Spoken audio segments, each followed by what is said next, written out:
On passe à une autre série, une série qui nous tient énormément à cœur.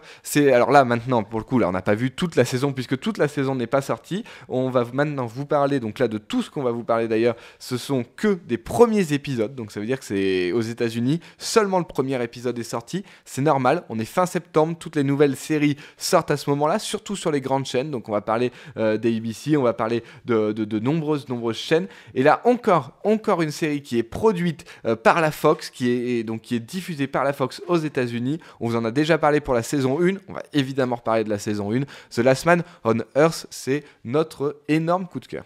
Ouais, série créée par Phil Lord.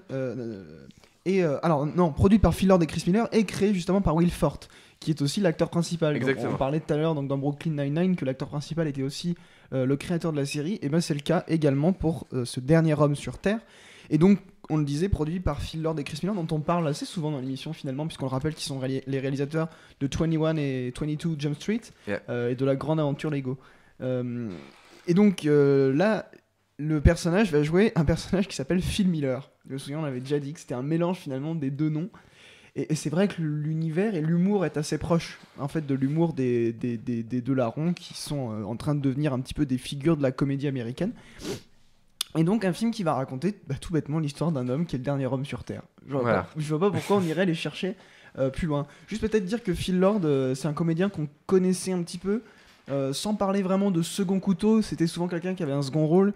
Et pour moi, le dernier rôle en date vraiment brillant qui l'avait un petit peu révélé, c'était dans Nebraska.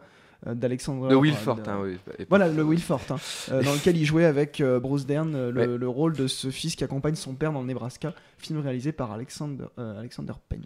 Oui, c'est ça, exactement. Alors là, on va vous lire, donc pour ceux qui n'ont pas encore vu, pas eu la chance de voir cette première saison, qui n'est toujours pas parue en France, donc ce qui est quand même assez hallucinant. Là, on est encore sur une série de 20 minutes, mais alors là, on est sur une sorte de huis clos, mais sur la Terre entière, puisque les derniers hommes ont terminé. Enfin voilà, en tout cas, il y a eu une maladie. Alors on va quand même vous lire. Après avoir parcouru les États-Unis pour trouver des survivants au virus qui a décimé la Terre, Phil Miller rentre à Tucson en pensant qu'il est le dernier humain vivant sur Terre. Il rentre à Tucson parce que c'était là sa ville natale. Après plusieurs mois d'une vie chaotique, passée à boire et à s'occuper comme il peut, parce qu'il est tout seul, Phil décide de se suicider. Il tombe alors sur Carol, la dernière femme sur Terre. Seul problème, les deux derniers survivants ont des styles de vie post-apocalyptiques très très différents l'un de l'autre, et puis il va y avoir d'autres personnages qui vont arriver au fur et à mesure.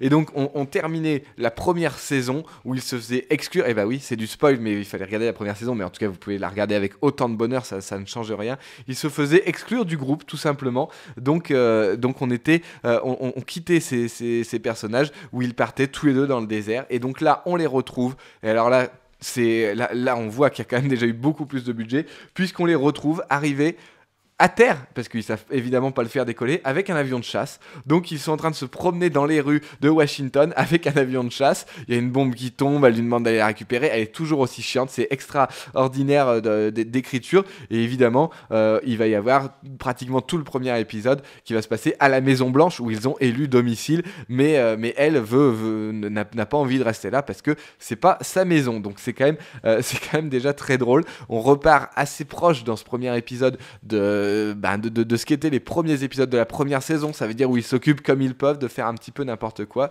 sauf qu'il va y avoir un petit problème, puisque à un moment donné Phil Miller va oublier sa femme sur le bord de l'autoroute, et vraiment sans le vouloir, et après ils vont avoir beaucoup de mal à se retrouver, et il va falloir retourner à Tucson. Et qu'est-ce qui se passe là-bas?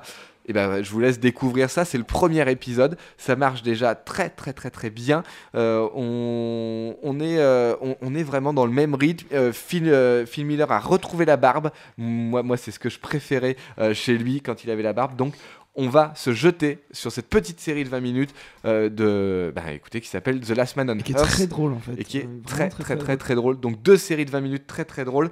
Allez-y, on vous les conseille.